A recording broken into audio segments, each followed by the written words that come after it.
Day 2 of the Rogue Invitational is done and dusted, and what a roller coaster it was.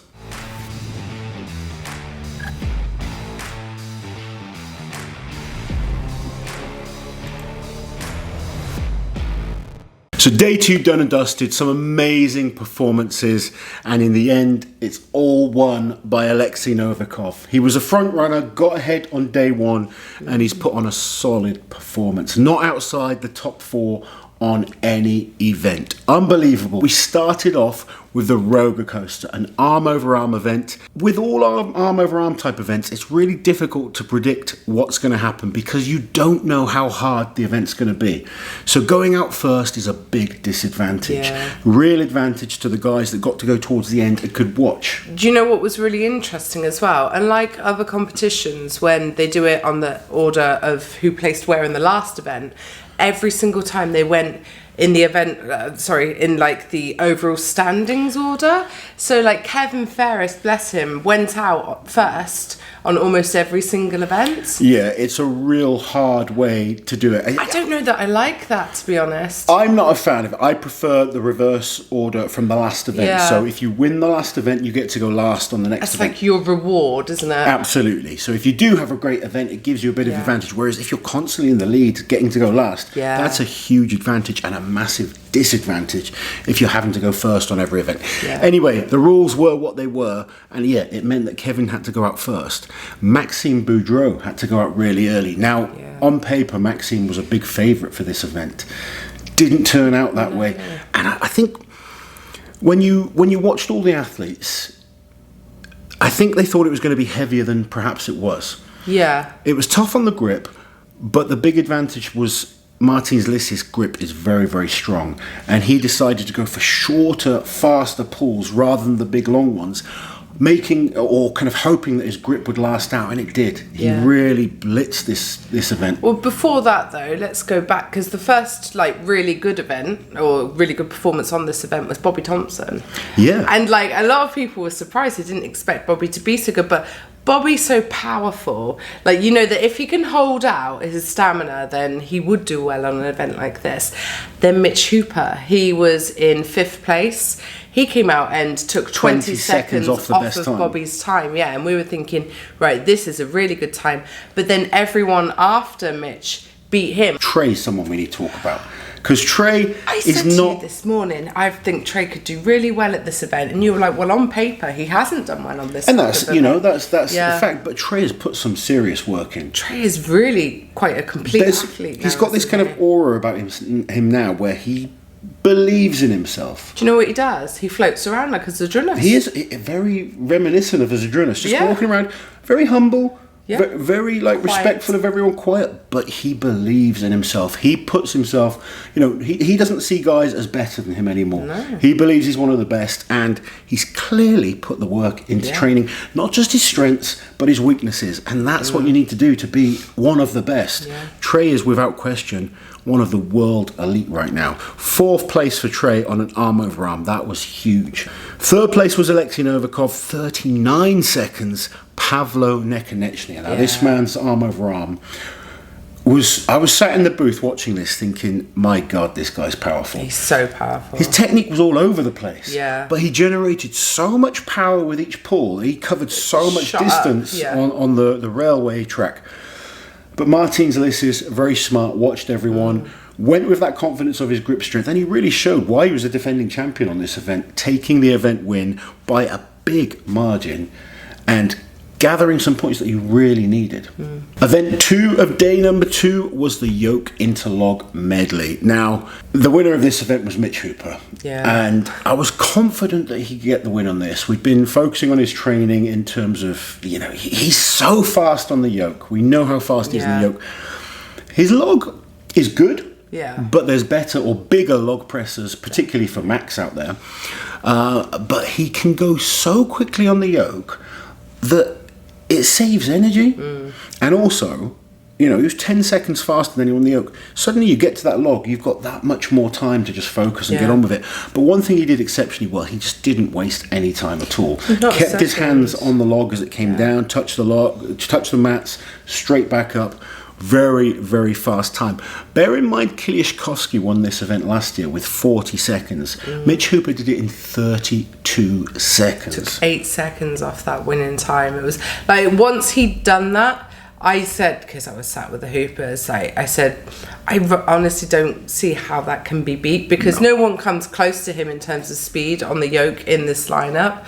I said, and there's no possible way to catch up to that on the log part of the event. No, you really couldn't. And I mean, to be fair, Maxime Boudreau started to perform really well on day 2. Yeah, he got did. second place on this, and his time yoke has improved so much, hasn't it? It really is. He one motioned or Viper pressed the logs, which was very impressive to watch. Yes. But yeah, the big improvement for him is he's gone away and worked hard on his yoke. Yeah. So much better than I've seen him in competition on the yoke.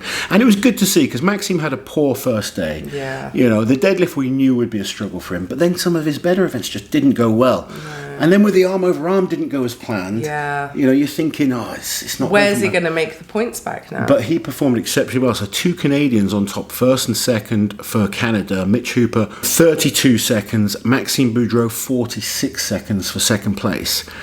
Bobby Thompson took third place on this one. 4 implements or 4 reps. They count the yoke as a rep. Yeah. And then 3 reps on the log. We said Bobby could be really good at this because he's solid on the yoke. And this isn't a criticism to Bobby, because Bobby's an amazing log presser. But I think he could be even better. He's got all the power in the world. He just takes a little bit longer than the likes of Mitch and Maxime. He's slower, a bit more methodical. I think he could just get on with it. And he could potentially, be much quicker on this type of event. He's got the power. It's those little things that are areas I look at as a coach and think, that guy can be better. Now, am I a better log presser than Bobby? Not even close. That guy is a monstrous log presser. But when you have that kind of power, you then need to focus on how can I be better. I don't need to get stronger, I need to be quicker. So that would be like something I'd try and work on with him, because third place could have been second or first. And these are little things that make a big difference in the overall. But yeah, very good performance from Bobby Thompson there, 53 seconds.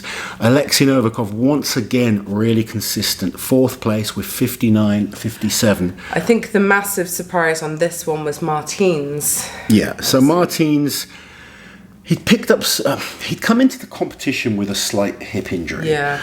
And it's been aggravated as the show has gone on. I don't think it's majorly serious. He finished the competition and he was getting a bit of treatment backstage, but there was no way he was pulling out.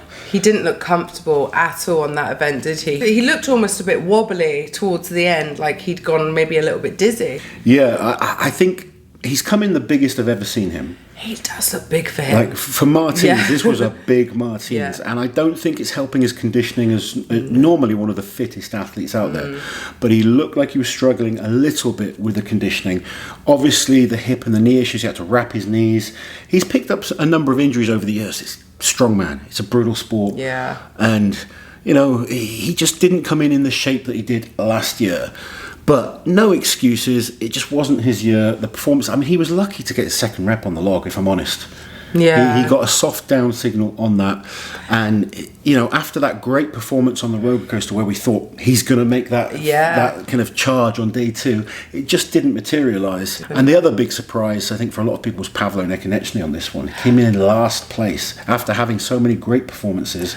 Couple of events where it just didn't go right for him. The most recent data we have for Pavlo was the Middle East Strongest Man last year, but it wasn't a good result for him there, and that was up against a totally different class of athlete. So I thought if that wasn't good, this will not be good. He seems to be better on farmer's walk type events. Yes. We know he's fast, but he needs to improve on the yoke. He went down very quickly, managed to pick it back up and get through it. But his log wasn't as good as maybe we were expecting. We didn't see a good performance from him on the dumbbell. No. Has long arms, much more advantageous to deadlifting. But I think the yoke just took so much out of him. He had nothing left by the time we got to the log. Yeah, I'd agree with that. But yeah, Mitch Hooper on this one, it was all about him. So blissful. 32 seconds, 8 seconds faster than Kiliashkovsky, and we all know how good Kiliashkovsky is when it comes to a yoke. Trey Mitchell lost a bit of time. He was disallowed one of his reps on the log. I don't know. See, you were saying it was the first rep that was disallowed. Yeah. So the announcer clearly didn't get that because he thought the third rep was his third rep, but obviously it wasn't. It was his second he didn't get the down signal on the first first rep. Right. So then he had to do 3 extra reps, but still a very solid performance from Trey. Because from where I was sat, I thought it was the 3rd rep he didn't get the down set. I'm going to have to watch back my footage again now. But if you watch it back, I mean, I was in the booth, we had a few replays, and you can clearly see the first rep. But it's making sure that judging is the same throughout, because this is the issue. This is what's been kind of talked about over the weekend. Had a chat with Brian Shaw after the competition today, and he's got some interesting ideas of what could be done to help with things like that. But that's for another day. Yeah. But yeah, Mitch Hooper, unbelievable on this one. So we went into the stones, the Inva stones over the hitching post, and it was an interesting one because last year we only had 3 guys finish all the stones. Once 3 athletes had been, 2 of them had done all 5 stones. Athor Melstead, unbelievable performance from him. We said beforehand, having that experience with natural stones, lifting in Iceland. He's a natural stone toucher, he is. You called him. He's a toucher. And, you know, he did Athor, what's he done? He did exceptionally well. He did. And then Maxime, once again, finishing this competition strong with a blistering time. Maxime, not surprised. Really going through those stones well. And at this point, I was thinking, oh, maybe everyone's going to do them. I was starting to get a bit worried for the top guys, thinking, man, this really puts the pressure on them. Well, it did put the pressure on them. So Pavlo Nekonechny, he lost some points on this event. Like, he ended up in a really weird position where half of his body and the whole of the stone was underneath the bar. I thought, if he manages to get it up, he's going to be trapped under the damn post. Pavlo, I said this on the commentary as well. I'm excited about this guy. Yeah. I think a lot of people watching Strongman, if you've been watching for years, you see someone like Pavlo come along. He's not normal. No, he's a freak. He is a real freak of nature. He already has ridiculous power. Yeah. He needs to tidy up a little bit of technique. He needs work more now. finesse, doesn't he? More finesse, more technique, more experience. A little bit of work on his pressing, I guess, but the lower body strength and the back strength is just crazy. Yeah. So for me, if I was him, I'd be going away now thinking I need to get good at, transitioning through stones. I need to get my technique better on the moving events. I need to use that power that I have. I don't need to necessarily get stronger. No, he doesn't need to be stronger. I think if you line them all up, I think he's the strongest person there, to be honest. His deadlift on day 1 was just... Yeah. I mean, if anyone has a shot at the deadlift world record right now, I think it's him. I think he is probably the favourite to, he's proven it the last few shows now. Yeah, I mean, what was it? 11 reps that he did at Giants Glasgow, Live, 12 reps on the partial deadlift this weekend. Just truly incredible back power and very good technique when it comes to deadlifting. So if you can get that kind of solid technique on some of the other events, next year Pavlo is going to be a nightmare for a lot of athletes. But the big performances on this one, Trey Mitchell taking his first win of the whole competition. Solid performances all over, but we know how good a stone lifter Trey is. Mitch Hooper, 2nd place on the stones.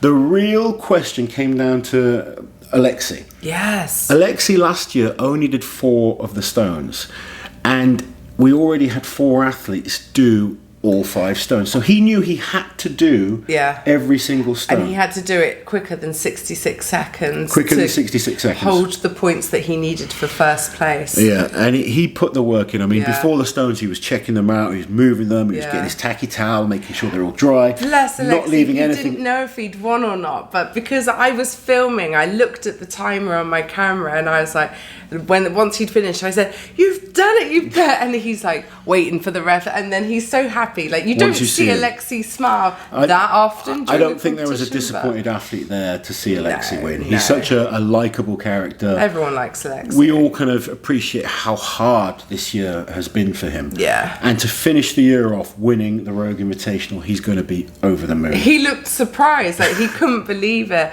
Let's talk about Martins though, because obviously we expected this.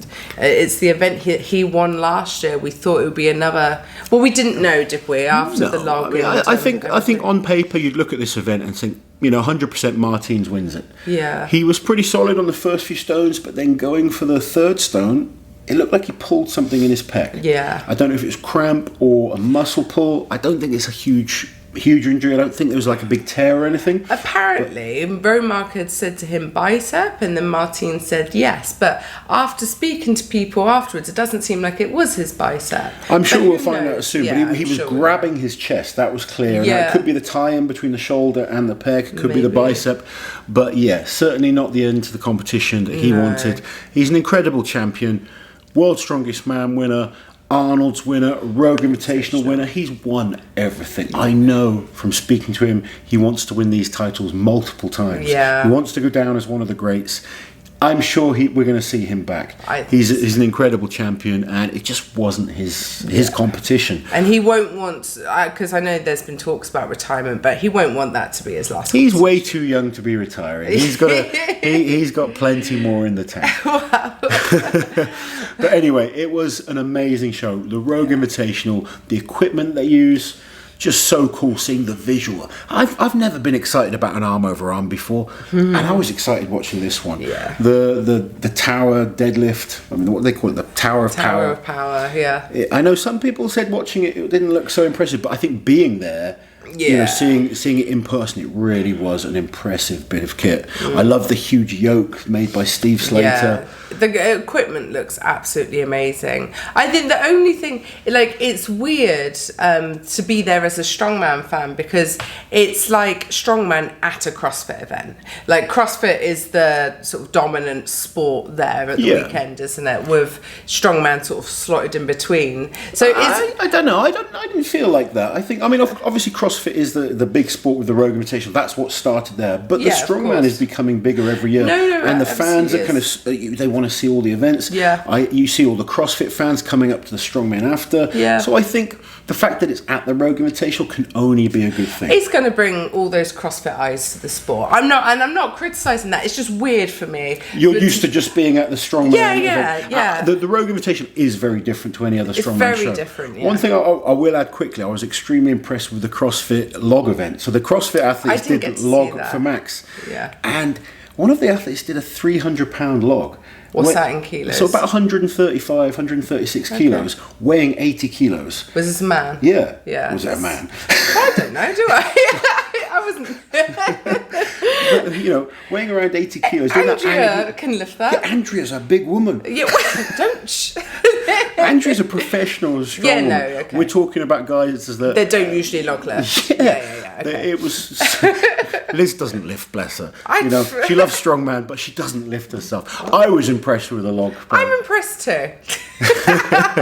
Anyway, the Rogue Invitational was an amazing show. Rogue put on a huge event. I'm excited to know what they're going to do next year with the new equipment they've brought in, the Wheel of Pain that they used last year. What else can they do to make strongman exciting? It's going to be good. There's going to be a bigger and better show. This year was improved from last year. Let's hope it keeps continuing. I hope you guys have enjoyed our coverage of the Rogue Invitational. Tomorrow we have the record breakers. So there's 3 events, and Hafthor Julius Bjornsson will be going for his weight for height record. We'll bring you an update on how that goes. But I hope you've enjoyed the video, guys. Please give us a thumbs up, subscribe to the channel, and we'll catch you guys next time. Take care.